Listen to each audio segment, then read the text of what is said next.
আমার মনের রাজ্যে ছিল এক এমন রাজকুমারী, তারে ভালোবেসে দিয়েছিলাম যা ছিল আমারই। আমার বুকে মাথা রেখে বলতো মনের কথা, ভাগ করিয়া নিতাম দুজন দুঃখ কষ্ট ব্যথা। আমি শুধু ছিলাম যে তার প্রেমেরই পূজারি, তার ভালোবাসা করলো আমায় পথেরই ভিখারি।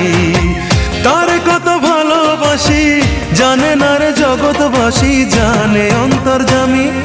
যখন তোমার কেউ ছিল না তখন ছিলাম আমি, এখন তোমার সব হয়েছে পর হয়েছি আমি।